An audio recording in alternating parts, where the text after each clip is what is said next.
Hey folks, welcome back to Change of Address, my ongoing project to deliver each president's inaugural address in order leading up to Biden's on January 20th, 2021. I'm Colin Rafferty, author of Execute the Office, Essays with Presidents, available for pre-order now from Baobab Press.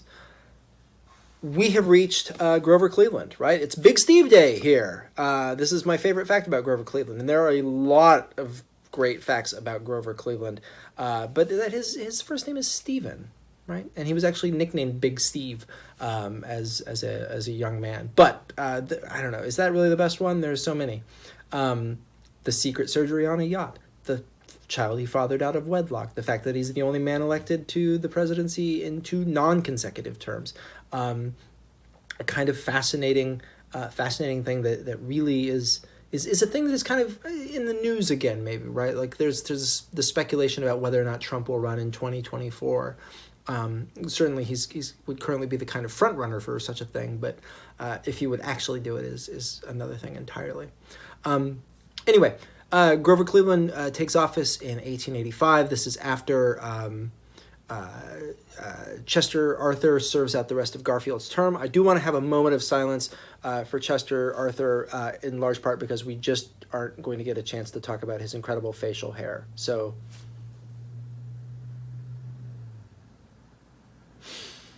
okay. Also, Chester A. Arthur, if I'm doing my math correctly, is the last president we're going to skip on this. The previous vice presidents who had assumed the office, that would be Tyler, Fillmore, Andrew Johnson, and Chester Arthur, don't get a term of their own, basically, and so never deliver an inaugural address. But every vice president who takes the office after this actually does win a term of their own, which is kind of fascinating. Anyway, Cleveland's address is going to be kind of a lot of what sounds familiar, right? Dedication to the Constitution, a focus on the separation of powers between the federal and state and local governments, an appeal to the citizenry for their help, familiar subjects like the native population, and as you know, the new season's villains, the Mormons, are going to make an appearance. And if you've been listening to a lot of these inaugural addresses and thinking about the way that they talk about immigrants and how wonderful it is that these immigrants, there's often a reference to both citizens, both foreign or both natural, born here and naturalized, and the strength they bring there. If you're wondering, well, wait a minute, like when do we kind of turn against immigrants as a country? This is really the first address that addresses that, thanks in large part, of course, to the Chinese Exclusion Act, right? So when you hear Cleveland talk about a race that refuses to assimilate, he's talking about the Chinese. Anyway, without further ado, here is Grover Cleveland's first inaugural address. Fellow citizens, in the presence of this vast assemblage of my countrymen, I am about to supplement and seal by the oath which I shall take the manifestation of the will of a great and free people. In the exercise of their power and right of self-government, they have committed to one of their fellow citizens a supreme and sacred trust, and he here consecrates himself to their service. The impressive ceremony adds little to the solemn sense of responsibility with which I contemplate the duty I owe to all the people of the land. Nothing can relieve me from anxiety lest by any act of mine their interests may suffer, and nothing is needed to strengthen my resolution to engage every faculty and effort in the promotion of their welfare. Amid the din of party strife, the people's choice was made, but its attendant circumstances have demonstrated anew the strength and safety of a government by the people. In each succeeding year, it more clearly appears that our democratic principle needs no apology, and that in its fearless and faithful application is to be found the surest guarantee of good government. But the best results in the operation of a government wherein every citizen has a share largely depend upon a proper limitation of purely partisan zeal and effort, and a correct appreciation of the time when the heat of the partisan should be merged in the patriotism of the citizen. Today, the executive branch of the government is transferred to new keeping, but this is still the government of all the people, and it should be nonetheless an object of their affectionate solicitude. At this hour, the animosities of political strife, the bitterness of partisan defeat, and the exultation of partisan triumph should be supplanted by an ungrudging acquiescence in the popular will and a sober, conscientious concern for the general weal. Moreover, if from this hour we cheerfully and honestly abandon all sectional prejudice and distrust, and determine with manly confidence in one another to work out harmoniously the achievements of our national destiny, we shall deserve to realize all the benefits which our happy form of government can bestow. On this auspicious occasion, we may well renew the pledge of our devotion to the Constitution, which, launched by the founders of the Republic and consecrated by their prayers and patriotic devotion, has for almost a century borne the hopes and the aspirations of a great people through prosperity and peace, and through the shock of foreign conflicts and the perils of domestic strife and vicissitudes. By the Father of his country, our Constitution was commended for adoption as the result of a spirit of amity and mutual concession. In that same spirit, it should be administered, in order to promote the lasting welfare of the country and to secure the full measure of its priceless benefits to us and to those who will succeed to the blessings of our national life. The large variety of diverse and competing interests subject to federal control, persistently seeking the recognition of their claims, give us no fear that the greatest good to the greatest number will fail to be accomplished if in the halls of national legislation that spirit of amity and mutual concession shall prevail in which the Constitution had its birth. If this involves the surrender or postponement of private interests and the abandonment of local advantages, compensation will be found in the assurance that the common interest is subserved and the general welfare advanced. In the discharge of my official duty, I shall endeavor to be guided by a just and unstrained construction of the Constitution, a careful observance of the distinction between the powers granted to the federal government and those reserved to the states or the people, and by a cautious appreciation of those functions which by the Constitution and laws have been especially assigned to the executive branch of the government. But he who takes the oath today to preserve, protect, and defend the Constitution of the United States only assumes the solemn obligation which every patriotic citizen, on the farm, in the workshop, in the busy marts of trade, and everywhere, should share with him. The Constitution which prescribes his oath, my countrymen, is yours. The government you have chosen him to administer for a time is yours. The suffrage which executes the will of the freeman is yours. The laws and the entire scheme of our civil rule, from the town meeting to the state capitals and the national capital, is yours.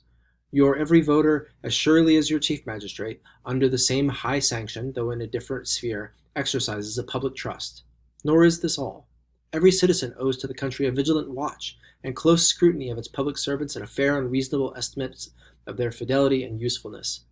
Thus is the people's will impressed upon the whole framework of our civil polity, municipal, state, and federal, and this is the price of our liberty and the inspiration of our faith in the Republic. It is the duty of those serving the people in public place to closely limit public expenditures to the actual needs of the government economically administered, because this bounds the right of the government to exact tribute from the earnings of labor or the property of the citizen, and because public extravagance begets extravagance among the people. We should never be ashamed of the simplicity and prudential economies which are best suited to the operation of a republican form of government and most compatible with the mission of the American people.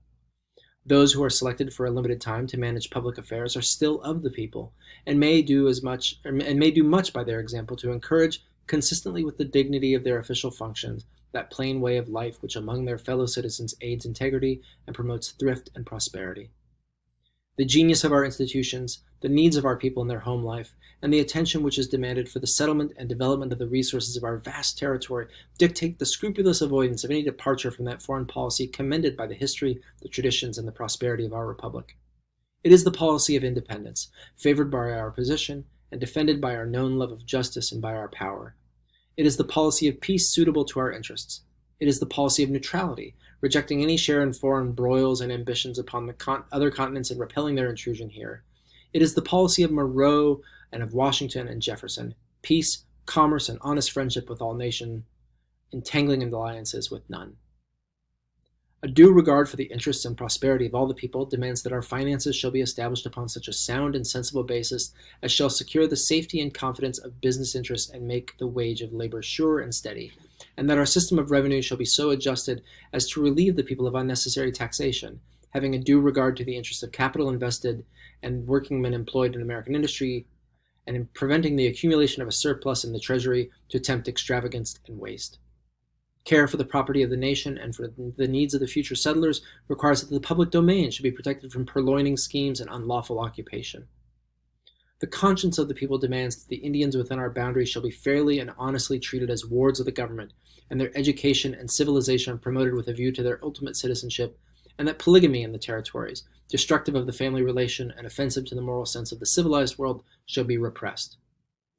The laws should be rigidly enforced which prohibit the immigration of a servile class to compete with American labor with no intention of acquiring citizenship and bringing with them and retaining habits and customs repugnant to our civilization.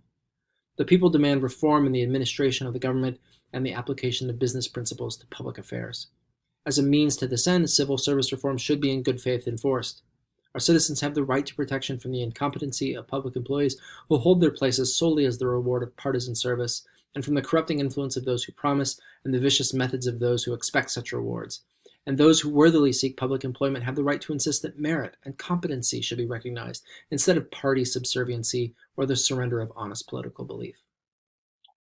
In the administration of a government pledged to do equal and exact justice to all men, there should be no pretext for anxiety touching the protection of the freedmen in their rights or their security and the enjoyment of their privileges under the Constitution and its amendments.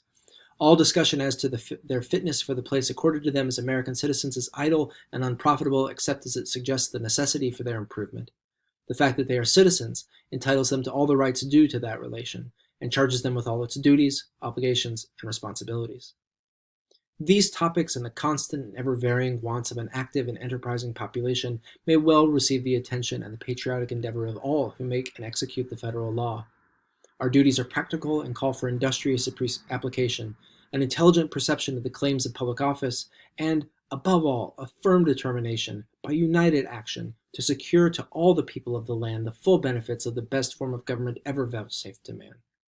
And let us not trust to human effort alone, but humbly acknowledging the power and goodness of Almighty God, who presides over the destiny of nations and who has at all times been revealed in our country's history, let us invoke his aid and his blessings upon our labors. Grover Cleveland's first inaugural address. He'll be back, but not immediately. So tomorrow, Benjamin Harrison, grandson of a president in his own right, and with a bit of technological trivia that is sure to delight. So, thanks for tuning in. Feel free to subscribe, like, share, write a letter to the editor about it. I will see you tomorrow.